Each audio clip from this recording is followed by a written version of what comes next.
através da imprensa. Na última terça-feira, 4 representantes dos jogadores estiveram no Ninho do Urubu, em uma reunião com José Botto, para estudarem a viabilidade de contratação do meia brasileiro do clube inglês. Lucas Paquetá deverá ter uma audiência em março, perante a Federação de Futebol da Inglaterra, fibrilação atrial, sobre a denúncia por má conduta, com relação a apostas, em 4 jogos da Premier League.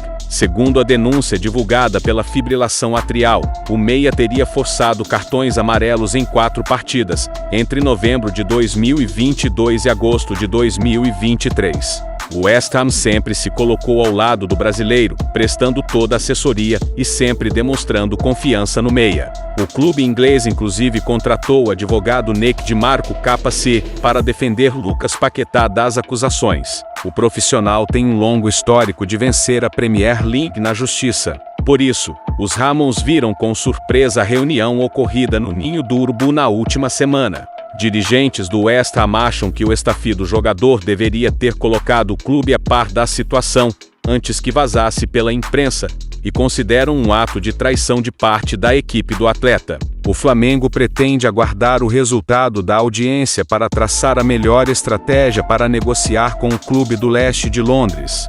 Jorginho do Arsenal é outro jogador de meio-campo que pode desembarcar no Rio de Janeiro para vestir o manto sagrado rubro-negro, e as negociações para a assinatura do pré-contrato seguem a todo vapor. O CSKA Rus não desistiu de contratar o meia-atacante Lohan, do Flamengo, e dirigentes da equipe chegaram ao Brasil para tentar concluir a negociação pelo jovem Domingão. A expectativa é que desembarquem no Rio de Janeiro nos próximos dias, para conversar com representantes do jogador do mais querido.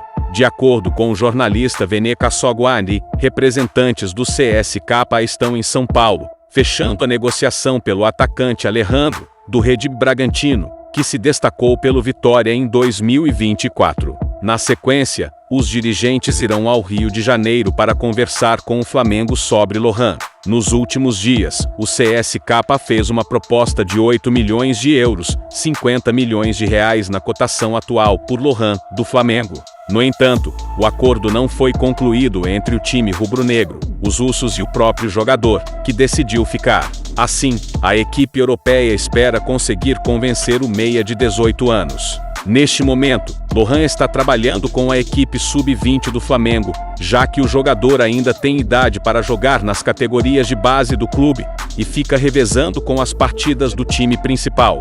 Vale mencionar que o atleta disputou partidas do Campeonato Carioca com a equipe alternativa do mais querido. E o Flamengo? Enquanto o Flamengo negocia a transferência de Lohan, o elenco rubro-negro segue focado nos próximos compromissos da temporada. O time entra em campo na quarta-feira, 12, às 21h30, horário de Brasília, contra o Botafogo, no Maracanã, em duelo válido pela 7ª rodada do Campeonato Carioca. O Flamengo segue na 2ª posição do Campeonato Carioca após 8 jogos. Afinal, o Botafogo, que tinha chance de ultrapassar o mais querido neste domingo 12, perdeu para o Madureira, por 2-0. A partida aconteceu no estádio Kleber Andrade, no Espírito Santo, com mando do rival. Para o confronto, o técnico Colons Leiria preservou alguns titulares, de olho no clássico contra o Flamengo, na quarta-feira 12. Da equipe que perdeu para o Mengão na Supercopa, apenas os laterais Ponte e Alex Telles iniciaram o embate. Com o resultado, o Volta Redonda segue na liderança, com 16 pontos. Na cola está o Flamengo, com 14. Vasco e Botafogo fecham o G4, com 13 e 12, respectivamente. Com o resultado, o Volta Redonda segue na liderança, com 16 pontos. Na cola está o Flamengo, com 14.